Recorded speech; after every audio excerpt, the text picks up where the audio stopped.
bonjour à tous. Le son est un petit peu fort. Souffrance, non, Alexandre. Ça a été, tu l'as dit tout à l'heure, pour moi une découverte que les travaux de la fabrique de l'assurance. Ça a été un vrai plaisir que d'échanger.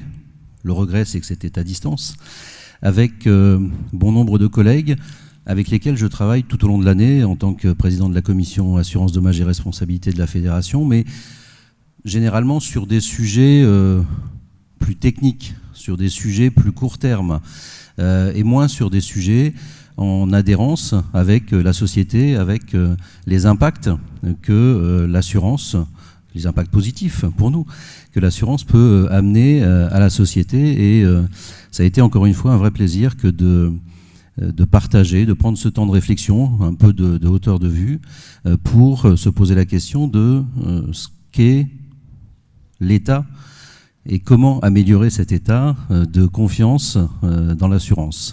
De relations de confiance, ça a été dit à plusieurs reprises depuis ce début de séance, entre les assurés et les assureurs. Mais je crois qu'il y a une troisième partie qu'il ne faut pas négliger, c'est aussi la parole publique.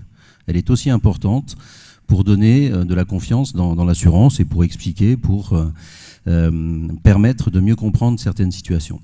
Alors quand on résume les travaux qui se sont déroulés ces derniers mois, on peut déjà, la première question, c'est pourquoi se poser la question de la confiance dans l'assurance alors que c'est une profession très réglementée, certains diront trop réglementée, sur le plan de la protection de la clientèle, sur le plan de la solidité financière, sur le plan des textes même qui encadrent les activités, que la relation est définie par un contrat.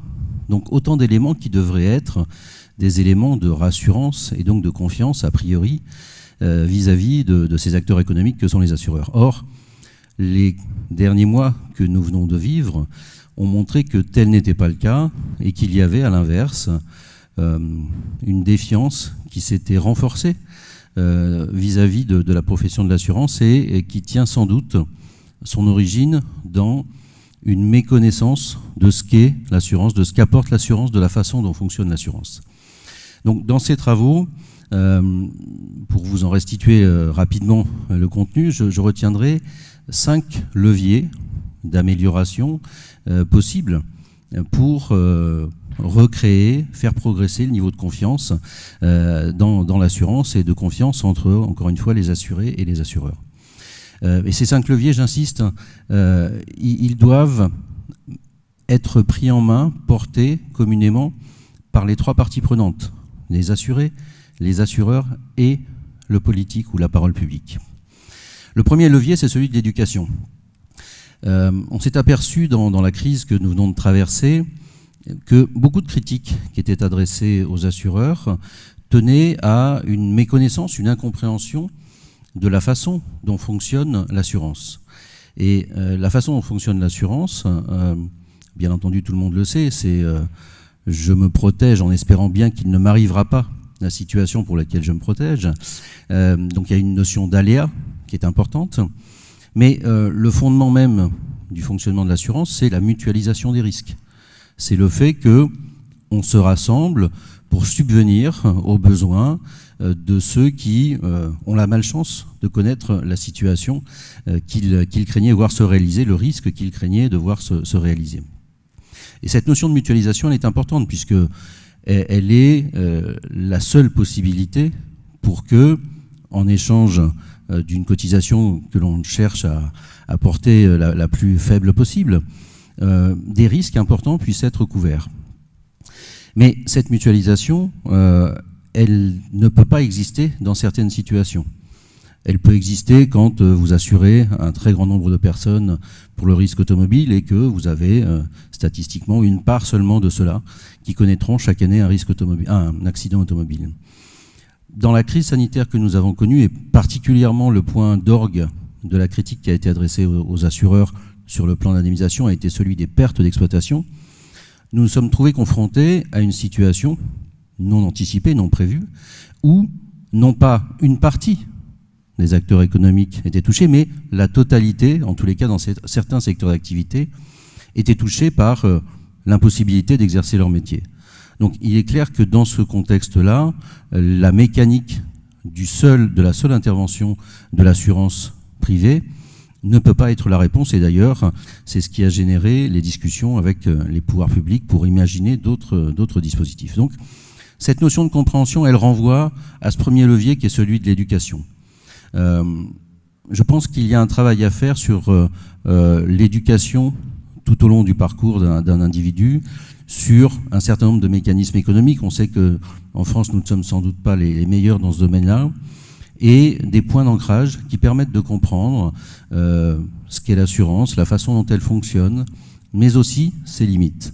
Et je pense que dans ce domaine-là, certes, les assureurs font un travail, et notamment au travers de la fédération ou au travers des actions individuelles de chaque société, pour conseiller, expliquer à leurs assurés au moment de la souscription d'un contrat ou avant, et ensuite le fonctionnement, l'étendue d'une garantie, la limite des garanties.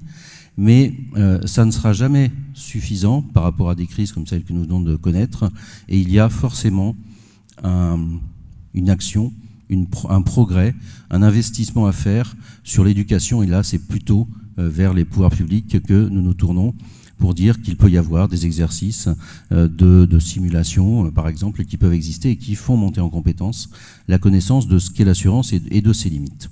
Donc, premier levier, c'est celui de l'éducation. Le deuxième levier que nous mettons en œuvre, c'est celui de la... J'ai un trou de mémoire, pardonnez-moi. Je suis passé au troisième. C'est celui, voilà, de l'acculturation du risque. Celui de l'acculturation du risque, il est très important. Très important. Alors, cette culture du risque, cette compréhension de ce qui peut m'arriver potentiellement, puisque souvent on occulte la notion de risque potentiel, elle est assez développée dans le monde de l'entreprise, dans le monde agricole, habitué à subir des à-coups. Elle est très différente selon le secteur d'activité, la zone géographique, la taille de l'entreprise, mais il y a une démarche, une sensibilité importante des chefs d'entreprise, dans la mesure où c'est la poursuite de leur activité, la pérennité de leur entreprise qui est en jeu. Elle est par nature plus faible, cette culture du risque, chez le particulier. Néanmoins, on a pu voir ces dernières années, et quand je dis dernières années, ce ne sont pas les plus récentes, que dans certains domaines, on peut la faire progresser. Ça a été le domaine des risques routiers, par exemple. Donc, il peut y avoir des actions de communication, qui peuvent être tant par les acteurs de l'assurance que par les pouvoirs publics, des actions de sensibilisation in situ, des actions de diagnostic qui sont proposées pour les entreprises par bon nombre d'assureurs, des actions de formation pour apprendre à maîtriser ce risque, apprendre à le qualifier, à l'identifier et y apporter des bonnes réponses. Et cette notion de progrès dans la culture du risque, elle est certes plus structurée, je le disais aujourd'hui, sur le domaine de l'entreprise, mais elle peut aussi exister, elle doit exister chez le particulier, et cela passe par des communications qui peuvent être aujourd'hui beaucoup plus conviviales grâce aux nouveaux moyens de communication, grâce à l'utilisation de visuels, grâce à l'utilisation de modules animés. Par des moyens courts, on peut faire passer des messages plus faciles que par de la documentation froide, et elle est aussi la possibilité encore une fois, de faire progresser sur certains risques très sensibles par des exercices de simulation de risque qui montrent que cet aléa, il est présent, il existe, et il ne faut pas l'occulter, il vaut mieux s'y préparer. Donc le deuxième sujet, c'est celui de cette progression collective dans la culture du risque. Le troisième élément, qui est un corollaire du deuxième, c'est celui de la prévention. La prévention, c'est un enjeu majeur de société. Même si on s'assure pour les conséquences éventuelles d'un événement, on n'a jamais envie que cet événement se produise, et quelle que soit la qualité de l'indemnisation qui va être apportée, il restera toujours des éléments psychologiques, des éléments de peine dans certaines circonstances, quelque indemnisation financière que ce soit ne pourra pas effacer. Donc autant éviter, autant que faire se peut, que le risque se produise. Et ça, c'est la prévention qui doit jouer ce rôle-là. Alors la prévention, elle est de deux natures. Elle est, et ça rejoint la notion de l'éducation et de la culturation au risque, elle est dans la communication. Le fait d'alerter, le fait d'expliquer que telle ou telle zone présente des caractéristiques de risque, et de déterminer les bonnes attitudes à avoir pour en réduire l'occurrence. Quand on se souvient de la fin du siècle dernier, les tempêtes de fin d'année 1999, qui avaient ravagé une bonne partie du territoire, on a appris de ces tempêtes et on a progressé sur le plan des prévisions météorologiques pour avoir une communication très régulière au travers des informations météo sur des alertes que vous voyez aujourd'hui publiées de façon très régulière. Alors parfois, elles sont un peu extrêmes et atténuent en fait la perception et ratent un petit peu leur objectif de sensibilisation, puisque leur récurrence fait que nos concitoyens se disent finalement ils prévoient toujours le pire et ça ne va pas se produire. Mais je pense que c'est un bon progrès que de faire ça. Pas mal de sociétés d'assurance sont capitalisées aussi sur ce sujet-là et vont un cran plus loin pour rendre plus efficaces ces actions de prévention, les rendre circonstanciées et les accompagnent leurs assurés par des messages individualisés, permis aujourd'hui par les techniques de communication plus rapides, plus instantanées, que sont les SMS, que sont les mails, que sont les réseaux sociaux. Et pour l'avoir testé dans notre groupe à plusieurs reprises, cette information, ce conseil, cette alerte apportée à nos assurés génère une satisfaction très positive et donc renforce le lien de confiance au-delà de la mise en jeu d'un contrat toujours hypothétique. Et puis, la profession de l'assurance s'est aussi dotée, au travers de l'association Assurance Prévention, de moyens permettant, au-delà de ce que font chacune des sociétés, de moyens de communication, de moyens d'éducation de certaines populations, de réalisation de supports permettant d'expliquer et d'essayer de transmettre la meilleure attitude possible par rapport à un risque. Donc ça, c'est le premier volet de la prévention, celui de l'information, de renforcement de la culture et des conseils sur les attitudes à adopter. Et puis il y a un deuxième volet de prévention qui renvoie à l'action. Et l'action, c'est l'action individuelle d'une entreprise, d'un particulier, pour se doter, quand il est informé de cette situation et des possibilités de protection, de se doter des moyens de protection. Alors, on a des cas classiques, hein, c'est celui de l'alarme anti-intrusion, c'est celui du détecteur de fumée, mais c'est aussi celui de réflexion sur l'exposition d'une maison au risque naturel, par exemple.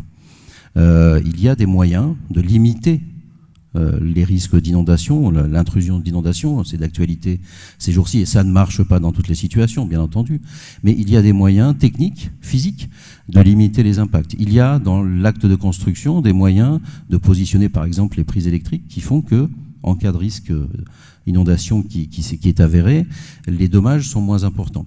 Donc il y a cette mise en action, et c'est pour ça que je disais tout à l'heure que les trois parties prenantes doivent être vraiment présentes, et là, les assurés peuvent investir eux-mêmes, et les assureurs peuvent les accompagner, les aiguiller, voire leur fournir ces prestations. Et puis, concernant les pouvoirs publics, il y a aussi des actions plus structurelles, sur les règles d'urbanisation, par exemple, qui sont des éléments qui sont à la main des pouvoirs publics et qui peuvent limiter grandement l'extension de risques, voire réduire, au travers de l'intervention du fonds Barnier, les risques existants. Donc troisième levier, c'est celui de la prévention, il est majeur. Le quatrième levier, c'est celui de la responsabilisation. Et la responsabilisation, dans la confiance avec l'assurance, c'est accepter de partager l'information, accepter de décrire, de prendre le temps de décrire dans l'échange avec son assureur les caractéristiques du risque qu'on peut présenter, qu'on en ait conscience ou pas. Donc c'est bien entendu accepter de part et d'autre, assurés et assureurs, de passer le temps nécessaire lors de la souscription d'un contrat à bien décrire sa situation. Trop souvent, l'assurance est assimilée à une obligation. Or, quand on regarde, le champ d'obligation est très limité par rapport au champ de l'assurance. Donc cette notion d'obligation, elle a comme corollaire négatif, quand on veut répondre à une obligation, en plus sur quelque chose dont on ne souhaite pas la réalisation, c'est de chercher à s'en débarrasser rapidement et de trouver une offre au prix le plus bas.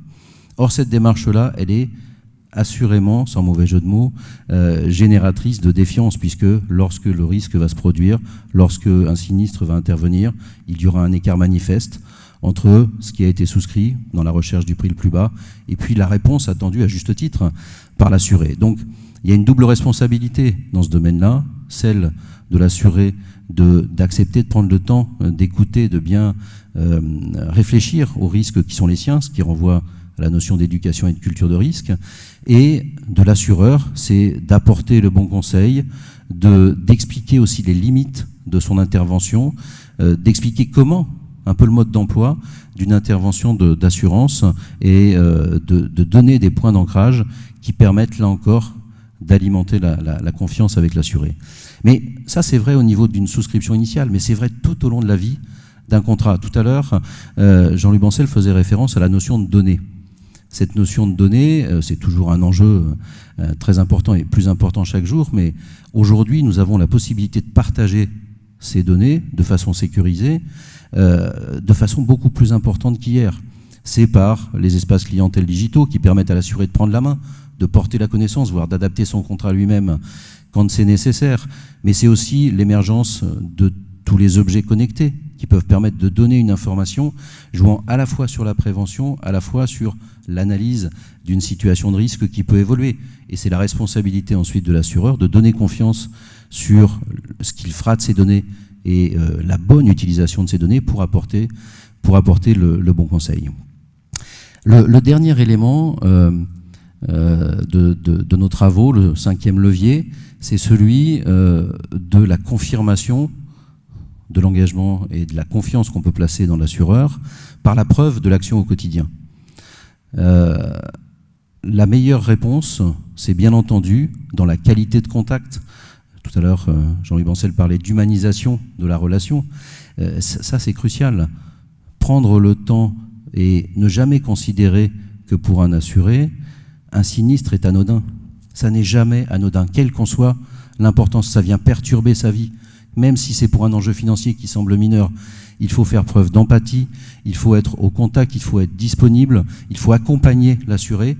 Et ça, ce sont autant d'éléments qui sont des éléments de preuve que l'ensemble des salariés des différentes sociétés d'assurance mettent en œuvre pour justement générer cette relation de confiance, accompagner, faire preuve d'empathie et, bien entendu, maintenir le lien et faire perdurer le lien de l'assuré avec l'assureur. Cet élément de preuve au quotidien, je crois qu'elle est centrale dans l'animation de nos équipes. Elle est centrale dans l'image que l'on peut avoir de l'assureur. Elle n'est pas sans faille. Malheureusement, aucune activité n'est sans faille. Et ce que l'on peut regretter, c'est que alors que chaque année, 8 millions de sinistres auto à peu près et 4 millions de sinistres habitations sont gérés, bien entendu, on ne sorte toujours que ceux pour lesquels les choses se passent plus difficilement. C'est la société dans laquelle on est, où il faut faire un peu de sensationnel, et certaines émissions s'en sont spécialisées. Ça existe, c'est vrai, mais c'est négliger le fait qu'au quotidien, toutes les autres situations sont assumées et sont des preuves au quotidien apportées par les assureurs. Et pour terminer mon propos, ce que l'on peut regretter, c'est que, je parlais tout à l'heure des 3 composantes, assuré, assureur et pouvoir public ou parole publique, c'est qu'il n'y ait que trop peu dans la parole publique une reconnaissance, une valorisation de cette action des assureurs, bien entendu dans le service et dans la qualité de service apporté à la clientèle, mais aussi dans le fonctionnement et l'alimentation de l'économie. Là, cela dépasse le thème de l'assurance dommage. Mais je pense que la parole publique est aussi importante pour donner crédit et accompagner ce mouvement de progrès permanent qui doit se faire par la relation, la qualité de la relation entre assuré et assureur, par la preuve du respect des engagements, de l'accompagnement et de cette empathie, mais aussi par une forme de crédit donné par la parole publique. Ce qui est dévastateur, vous voyez par exemple, c'est quand vous avez un événement climatique, comme ceux que l'on connaît en ce moment, et que la première parole, c'est celle de dire « je veillerai à ce que les assureurs remplissent leur rôle ». Tout de suite, c'est une notion de défiance. Pourquoi? À quoi ça sert? À quoi ça sert? À rien.